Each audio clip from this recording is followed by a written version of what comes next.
Hey, Indie Holistic Living family. So today we are here with Tim and Daniel. And Tim is always my go-to for really deep energetic situations, right? So years ago, when I was graduating from the Institute of Integrative Nutrition, I wanted to understand the energy field better. So I had an aunt who helped to bring healing touch back to the state of Indiana. And so I started studying healing touch energy medicine through Wake Forest Medical School that was being taught at St. Francis Hospital. I knew that I didn't want to be a practitioner, but I wanted to have a really deep understanding of the energy system. We learn every body system, but we never learn the energy system.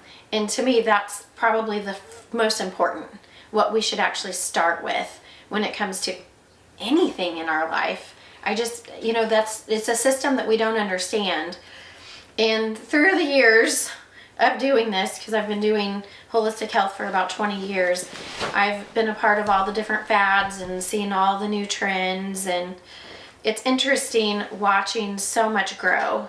And I also think it's just awesome because I'm like, yeah, I remember when I was into that, right? And you get so excited to see new people and they're like, oh, I'm studying vibrational medicine, and I'm like, vibrations are cool. We were doing that years ago, and then energy medicine, watching that grow and thrive. But there's also a lot of misunderstanding around it. And so I was like, Tim, Daniel, what if we do a deep dive on how important energy medicine is and why it doesn't have to be scary, okay? So I get real weirded out, and I have a lot of discernment with people who come in and tell me that they're energy medicine practitioners. And I'm going to be real honest. When people use the language, your spirit guides and super new agey language and terms, I don't like it. It freaks me out. I don't want any part of it, right? So to me, there's God and there's Jesus, and I don't judge others if that's not what you believe, because I have friends of all different belief systems and faiths, but I don't want new agey language used around me when it comes to energy medicine. So I can see where there is a language around things that confuses people, and it can be scary, even if that's not the intention, right? So that's why I wanted to bring them on today, so that we could have a deep discussion from even a faith-based background when it comes to energy medicine, but how it doesn't even need to be involved at all. Any belief system doesn't even need to be involved because it really isn't. So, okay, tell everybody who you are and just take off. Okay, my name is Tim Miller, and I've been doing energy medicine for about 12 years. I've had my practice here in my house for about 10 years, and it's been an amazing journey. So I was born and raised here in Indianapolis area. We're out in the Mount Comfort, McCordsville area now. That's where we are. And my practice has been just here we converted my dining room into our healing room, and it's been that way since the beginning. So it's a pretty small, humble establishment, but God has blessed it a great deal. So growing up, I was raised Christian. I am a born-again Christian. I was saved in 1981, so you can do the math. That was when I was in high school, a senior in high school. I have taught systematic theology. In fact, I helped our pastor co-found our church's Bible College, which has now become Horizon University and Calvary Chapel Bible College through long chain of events, but I taught there for about 10 years. But I've worked, the day job that pays the bills has been engineering. So I'm just wrapping up a 40-year engineering career. Intend to retire fully next month, actually. So I'm looking forward to being able to spend more time doing this. But as someone raised in a very conservative Christian community, and as an engineer being very left-brained, this concept of energy medicine was extremely alien to me growing up. And unfortunately, I to this day, one of my big regrets in life is the way that I treated my chiropractor when he tried to bring energy medicine in to work on my family. And I told him that's witchcraft and you should be ashamed of yourself and don't ever do that again with my family. And the poor guy, Dr. Prather, if you're out there, I'm sorry. I've tried to find him multiple times over the years to apologize. But the journey for me had to do with my wife and my son. Our family is just the three of us, when both of them contracted leukemia. Two different forms. My wife is still having to deal with that and has to take basically chemotherapy and a pill every day in order to keep that in remission. Daniel, for better or for worse, went through the whole chemotherapy regimen and was pronounced cured, but the side effects lingering from that are haunting us to this day. But during that time, it was abundantly clear that going the chemotherapy route was extremely detrimental to the person on multiple levels. We think Daniel still has PTSD after just having gone through that experience. So as dad, I'm looking for any way that I can to help. And I thought, maybe at least just learning massage informally. And so I picked up a book without looking at it very closely that was called Healing Touch, thinking I was going to learn something about massage. And it turned out to have nothing to do with massage. It was about this form of energy medicine. But it immediately grabbed my attention. I'd studied the martial arts, so I knew a little bit about energy. I just thought that most of the energy medicine modalities that were out there were way too new agey and witchy and those sorts of things.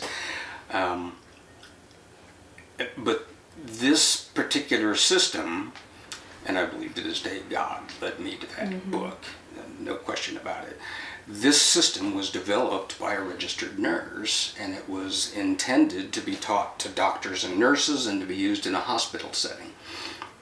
Later on, they opened it up to where it was available to anybody to study this, but if you go all the way through, and it's a very disciplined, regimented training program that takes a minimum of about 2.5 years. And the last year of that, between what they would call levels 4 and 5, is a minimum 1 year under a nurse mentor, having done 100 documented sessions that are reviewed by your nurse mentor. Anyway, lots more rigorous than most of the other energy medicine modalities that are out there, the training programs that are out there. So that attracted me. They have a tremendous body of research, actual clinical trial research and detailed experimental evidence that as an engineer, I didn't have any idea there was actual scientific evidence behind things, this energy medicine in any form.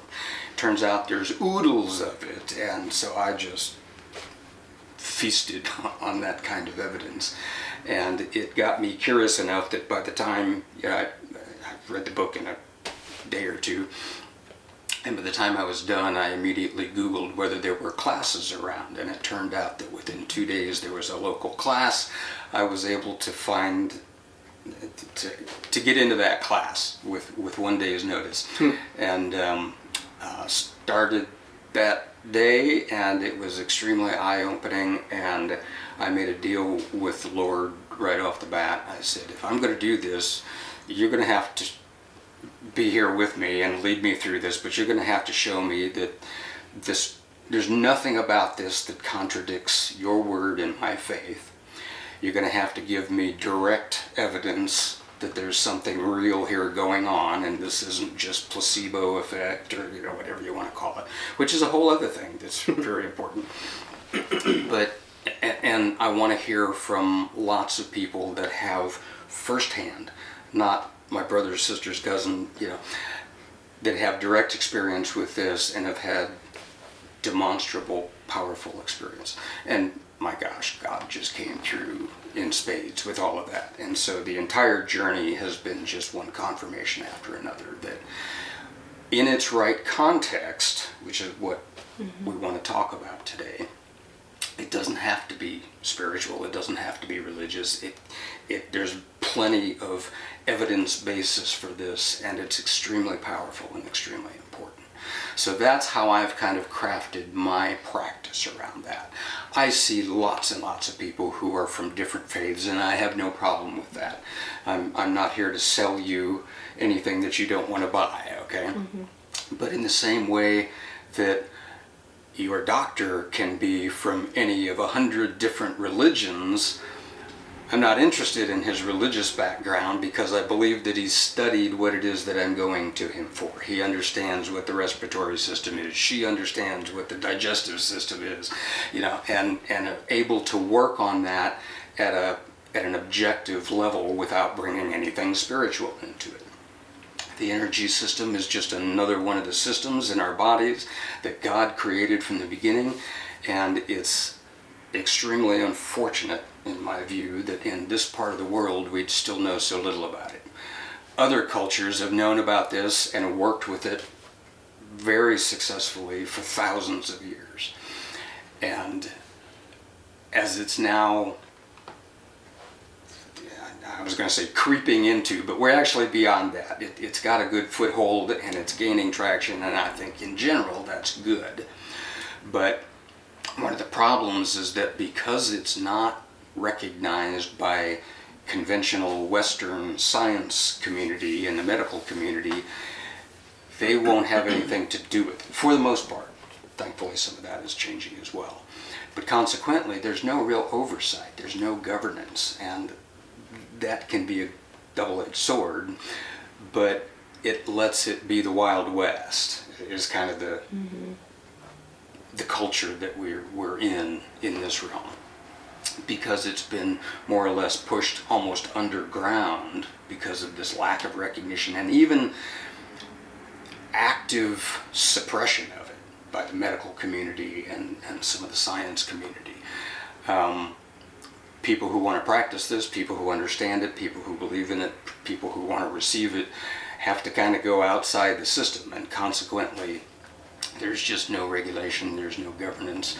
And so somebody can take a course that, in my opinion, is really good and takes a couple of years and a lot of rigor to get through it, or you can go become a master of another modality in a weekend, on a YouTube channel.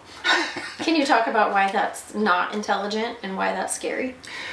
Because you don't know what you're getting. Yeah. Now, I'm not about to say that all of those types of courses that are out there are bad. I think there's this wide spectrum of people in the background that they come from and how they approach it and how they teach it. The issue is you need to know who you're learning from. And that can be a challenge just to get to the bottom of why do you do this, what do you do, how do you practice this, what other things do you bring in when you're doing a session on a person, and how do you teach that? Because as you pointed out, an awful lot of this comes packaged in very spiritual terms or with other religious terms. And if you're a Buddhist or a Hindu or a Taoist or a Confucianist or a Muslim, that's okay. I'm not here to attack that. But if you're bringing that into how you do energy medicine, then that can be seen as at least problematic, if not dangerous, by people of other faiths. Coming from a Christian background, I believe that there's some very clear boundaries about inviting spiritual entities into a practice like this. And so that's something that will never happen in this practice. If that's what you want, great, go see somebody else. But I want to make Third Day Health, the name of my practice, I want to make that a safe space for people from any faith by keeping it protected from bringing anything spiritual into it, if that makes sense. Does that? Yes, absolutely. I've experienced it. So I have had different modalities of energy medicine done on me, and I've experienced that person's darkness. Yeah. So I've seen it and I've felt it, and I'm not afraid to get up and walk away, right? So when I experienced, I was in such a calming, peaceful state, and it felt really nice, and then everything just went black and very cold, and just where the hairs on the back of your head just stand up, and all of a sudden that veil, no. So I just stood up and I was like, I'm out. There is something that is not right about you. And I think you need to figure this out before you start trying to practice energy medicine on other people, right? Yeah, absolutely. And so, but with Healing Touch, I love it. And that's something that I've always loved about it, is that it's not about a spiritual practice or a belief. It's about just working and serving the person's energy system. Yes. So now I will say, in fairness, having been through, I've been certified in Healing Touch for 10 years now. As part of the process, they do discuss that. They couch it when that particular session, I think that was in level 3, said, if you find this objectionable, that's okay. This is not mandatory to learn and be certified in Healing Touch, but they lean fairly heavily on the teachings of a woman named Barbara Brennan, who has her own energy modality, which has a lot of really powerful stuff in it. She's written some very interesting books, but in general, she's very much a spiritualist, and a great deal of her practice involves inviting spirit guides in to do the actual work of the healing. no. And they brought some of that into Healing Touch. So again, they couch it as if you have a problem with this because of your faith or any other reason, that's okay. Here, we're going to present this. So that kind of made me a little uncomfortable, but I appreciated the fact that they said, we recognize that this doesn't fit into your practice or your faith. And so I was okay with moving forward with that. And I'm always wanting to learn. I want to hear exactly what that means and why people do that. And so I'm always in learning mode. So I've learned a lot of different modalities over the year.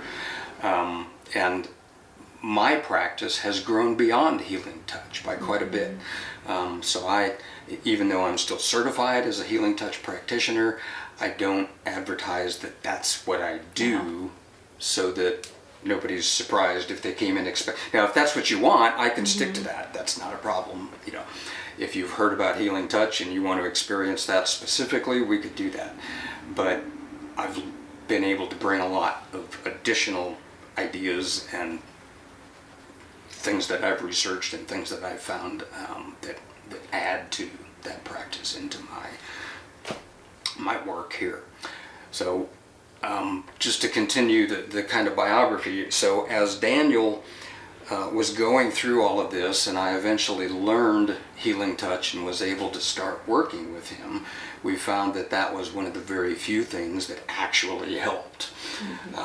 We did lots of research and experimentation with anything that would bring some relief to the horrific experience of going through chemotherapy and going through leukemia and being up at 2 or 3 in the morning and having to make a run to the emergency room because your fever is spiked, and being pumped full of antibiotics and all of that stuff, that we're still dealing with the after effects from. And that's been 10 years ago, 12. But it got Daniel very interested, because wow, this stuff works. He's not even touching me, and I can feel this energy moving, and I can feel better after it's done. And that got him interested, and so, long story, a little less long, Daniel's now coming on board with Third Day Health. He's learning. I'm basically teaching him what it is that I do. We're developing our own form of what we're uncomfortably calling it Miller Energy Medicine, for lack of a better term. We got to come up with a better name than that. but ultimately he's kind of apprenticing with me and starting to work with clients as well. And so I'm excited to have him come into the business, and we're moving toward a co-ownership, and my hope is that he'll take over one day, and he wants to make a career out of this. So that's why Daniel's here. So what's your perspective on all of this? So yeah, I kind of got thrust into this stuff many years ago when I was, 11 years old. And even before that had dealt with a very rare case of juvenile osteoporosis that kind of was just the start of all this stuff. And right at the tail end of dealing with that, as we finally figured out A, what it was, and B, how to get rid of it, that's when the cancer started. And so just throughout all that, I kind of just got a rude awakening to the medical world and everything that the Western medicine has to offer, good and bad. You know, I absolutely sing the praises of Riley Children's Hospital as I was there. Had it not been for all those nurses and doctors, that could have been a much, much more miserable experience. Yeah. I actually have a lot of good memories from being admitted at the hospital there. And to that point, we went through 6 doctors. I fired 6 doctors before sure you did. we got to Riley. And that guy looked at his x-rays and within 5 minutes knew what was going on. Yeah. It's about finding the right guy with the right background and the right knowledge. But the staff at Riley, we can't praise highly enough. Yeah. It's still very much Western medicine, and in this case, it at least got us to find out what was going on, and we got through that. Now my world has expanded much beyond that, and we probably would have tried some other things first, or at least in complement with that. But nevertheless, that was the launching of both of our experience with alternative, integrative, complementary medicine forms. In many ways, if we hadn't gotten to that point of seeing the ins and outs of Western medicine and being at such a young age for me, you know, that kind of made us think, is there anything else out there, you know, that can help, as you were describing? And turns out there is. And so now for the past, whatever you said, 12 years about? I started in Healing Touch 12 years ago. I've been in practice for 10. Yeah, but so I've grown up, you know, at home having seen all this stuff and, you know, been moderately interested here and there and heard lots of stories, and I've been to at least 2 of the 5 levels myself for Healing Touch. And I guess rewinding a tiny bit, when I was a kid, you know, I've grown up loving fantasy and storybooks and anything medieval, and from Lord of the Rings to Harry Potter to Star Wars, everything. That was Dad's fault. But I always thought, you know, despite being explicitly Christian, I thought if there is such a thing as magic in the world that is doable, that's not outlawed, basically, not bad, not evil, not witchcraft, then I want to learn that, because that's just so cool. You know, what is the unseen realm? What is the supernatural? I've always been fascinated with that. And how almost fiction, at least the way that many people put it today, can meet reality. And that's been a lot of my passion in life, you know, from storybook writing to acting to eventually going into psychology and symbolism and meta-narratives and whatnot. I've kind of now taken to extrapolate that and been very interested in energy medicine, and eventually I had a passion to start learning some psychology, and now have gotten to the point where I'm a certified life coach and a certified holistic health coach. And I sort of like to see all the worlds meet, because like I said, like I have good and bad things to say about the Western medicine, and you know, energy work is amazing as well, but it also doesn't do everything. And you know, or psychology or physical therapy, all these modalities ultimately come back to needing this idea of holistic health, right? Which is looking at the whole person, the whole body. And that ultimately means mind, soul, spirit, you know, whatever it is, you need to look at all of them. And any missing piece of the jigsaw puzzle is a missing piece. You know, yeah, whatever modality you might be looking at can be great, but you need to look at the whole picture. You know, you can't have a great life if you're, you know, you're going out and exercising and you're praying every day, but you're eating McDonald's every day, right? Like you're still going to be missing in a spot.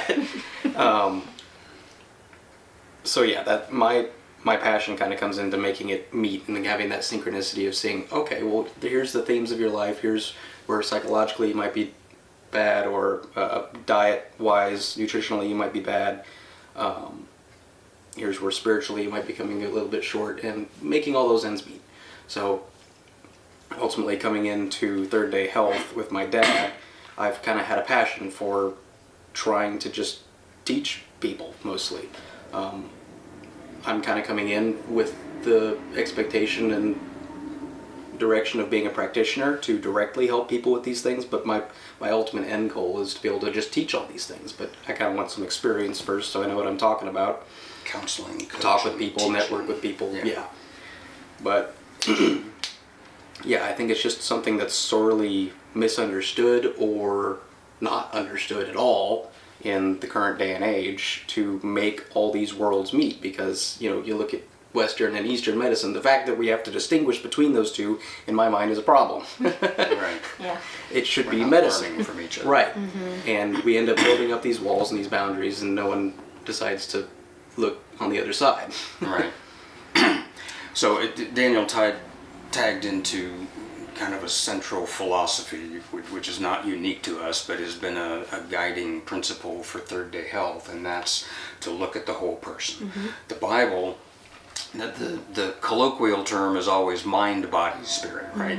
But the Bible says it's body, soul, and spirit. And I believe that, the Bible also has different words for many different components. We have a mind, we have a will, we have a heart, and 2 or 3 other components. I believe those are all part of what the Bible would call the soul. We also have a spirit, which is something very different. And distinguishing between the two is not easy. Even the Bible, the Hebrews 4:12, says that the Word of God is sharper than any two-edged sword, even to the dividing between soul and spirit, kind of illustrating how difficult it can be to distinguish between those two. But we at the very minimum can break it into the immaterial part of the human being and the material part, the body, the tent in which we live. And my belief, my experience is that the energy system kind of sits mostly between the body and the soul.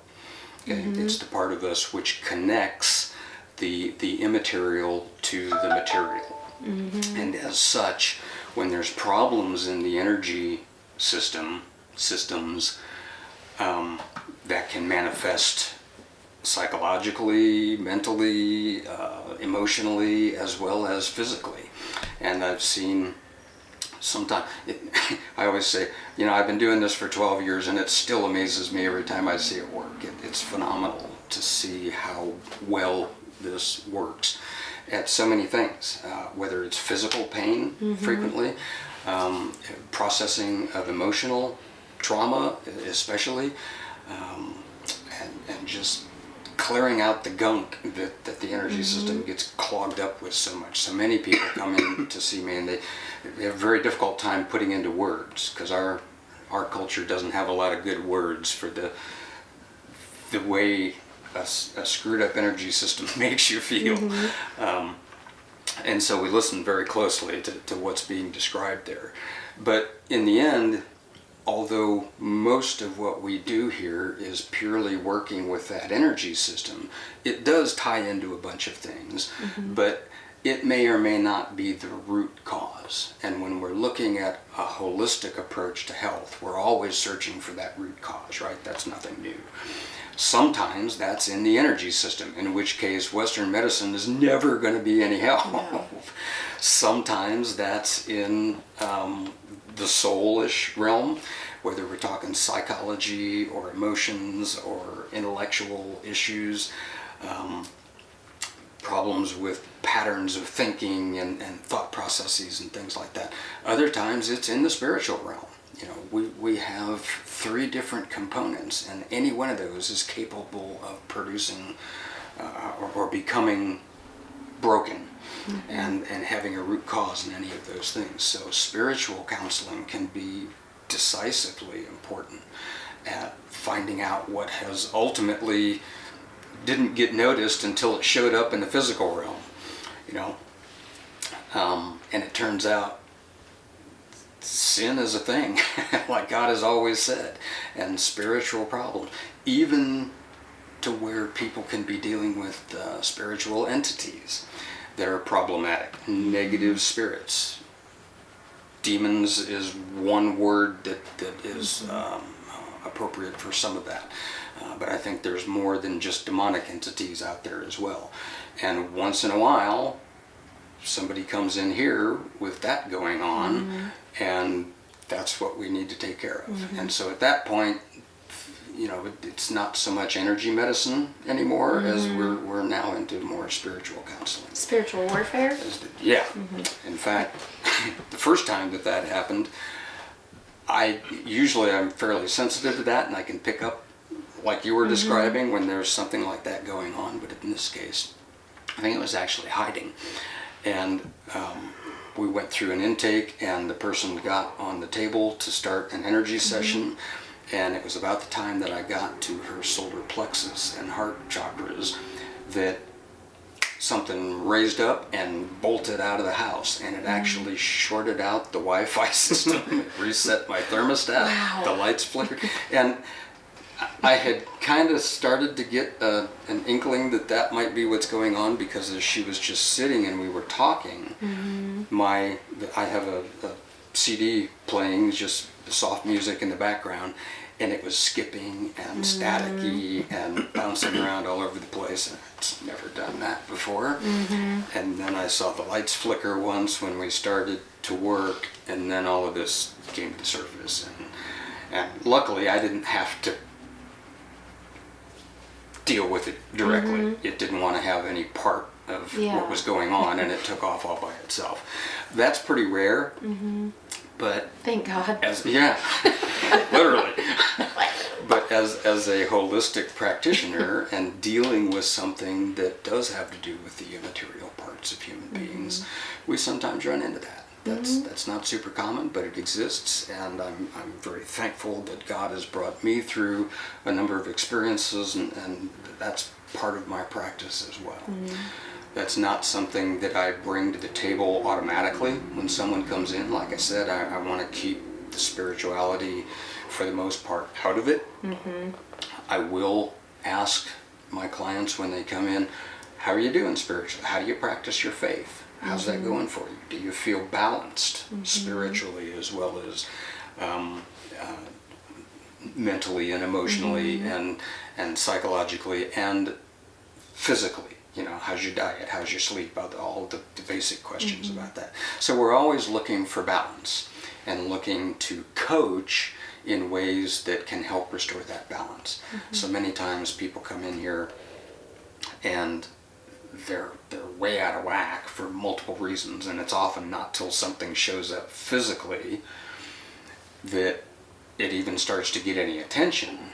But when you start asking the leading questions, how are you doing in this area? How are your relationships? How's your faith? What do you do to take care of yourself, and self-care and relaxation and keep things balanced? Everything's all over the place. It's like, I can't believe it took this long for it to show up, you know, but let's talk about the whole package, you know. So energy medicine may or may not get to the root cause. We'll have to zoom in on that for each individual person, but it can pretty much always help. You know, like was the case with Daniel. We found it was one of the few things that pretty much always helped. It's relaxing. It helps with processing that emotion.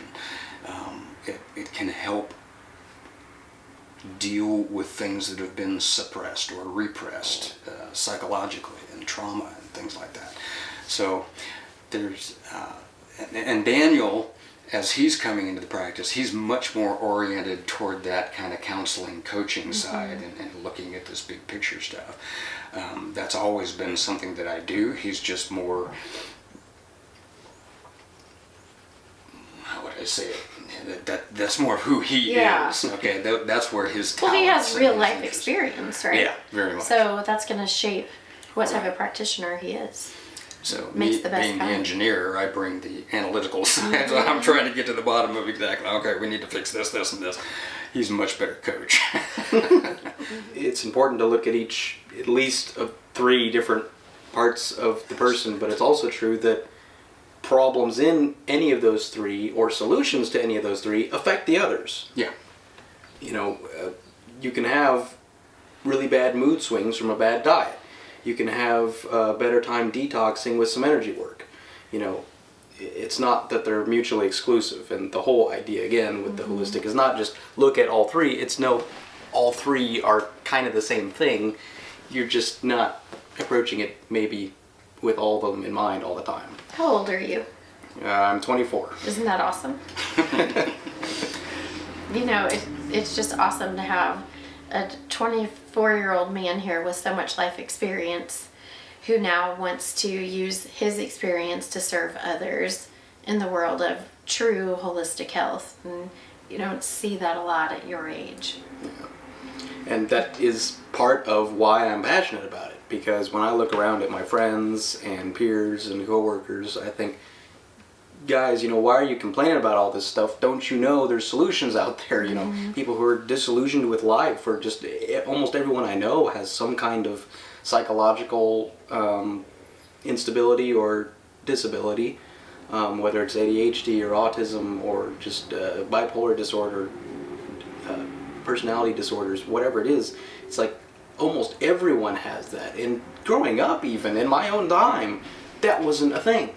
And now, as I'm reaching young adulthood, you know, it's just everywhere, young and old, and I go out and research this stuff. It's not normal to take health into your own ownership and to do your own research. Instead, people are just renting out their own health to the doctor and trusting that whoever you're going to is going to know everything about you when you should know. Yeah, that's the, you know, about I'm yourself. fond of using the phrase, you know, when the only tool that you have is a hammer, every problem looks like a nail, right? And so we see all of these different modalities and all of these different practices that range from Eastern type things to Western.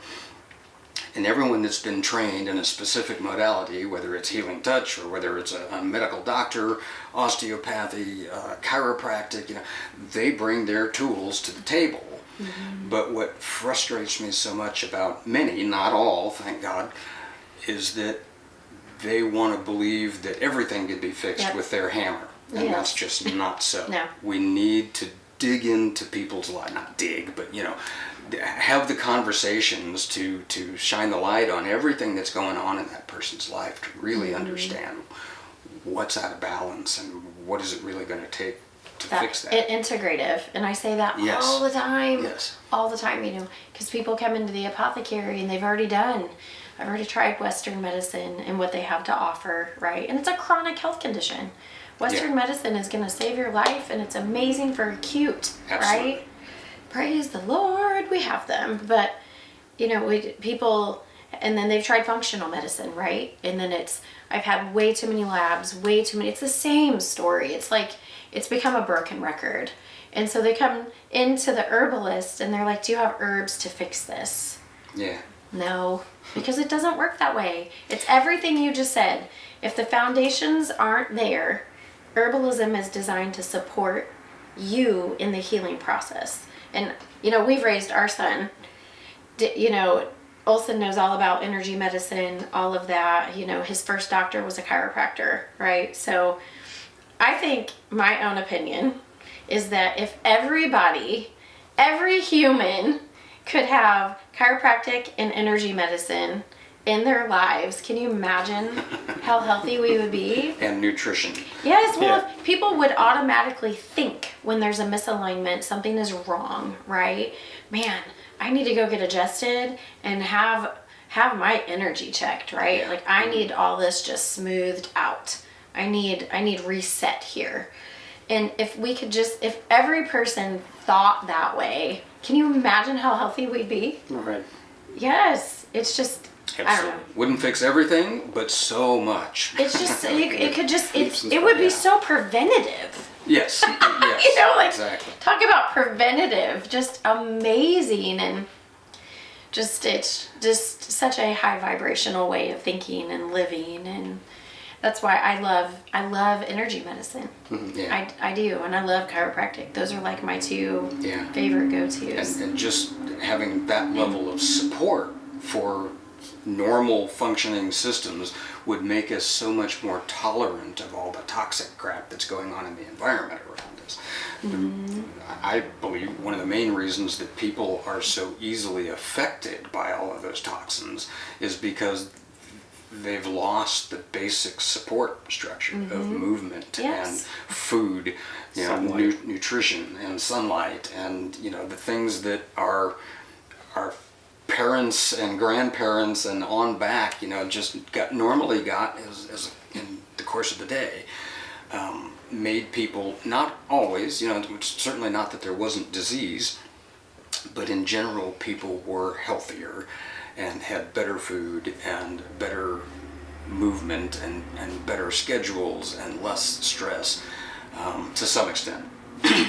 Well, something that I always say is that if you can find a practitioner who became a practitioner because of their life experience, that's the best, right? Except psychologists. Oh, yeah. Boy, isn't that common, though? When people are like, I'm a psych major, I'm Sure, like, that was why? offensive, but- Why are you a psych major? No. Yes. It's interesting. And that's usually because of their own. They're like, they want to know, right? What's going on, They're whether it's still trying to fix family, themselves, still trying to so fix that- themselves or family members, or Yeah. I get it, But you went into, you took away your judgments and studied something that you didn't fully understand and that you had a judgment against, right? To help your son. Yes. Right? What better energy practitioner is that, right? From their own experience. You became full circle at 24 years old because of your own experience. So something that I see is people will say that they feel like they have imposter syndrome, right? And I'm like, what does that even mean? And I'm wondering sometimes if people feel that way because they think in order to help someone else, they have to be perfect themselves, right? That they have to have felt like they have mastered something, or they've won, or they've beat something to be able to be that person to help somebody else. And I think that could not be more false, right? So I would rather go to, if I, God forbid, develop some form of leukemia, you would be the first person I would think of to help me, right? Yeah. So when we can be able to find those people who have lived experience, and you hear me say it every time, wisdom, when they have that lived experience and wisdom, that's who I have so much deeper respect for when it comes, because we can all learn anything. We can all learn anything. We can go study what we want. We live in that world of information. But when you have someone like you guys, that actually have the learned, lived experience, and you never stop learning. Right. Like, we just And that's continue important. to grow. So I just wanted to point that out for all of you. When you're ever looking for a practitioner, think about, who has actually lived. I want to know their experience, what got them into this, why are they doing what they're doing? Because there's a lot of marketing out there in the world of how much money you're going to make, and you're going to up your client base, and all these eye roll BS, right? And so when you can find these real, very, very high integrity practitioners, that's who you want to look for.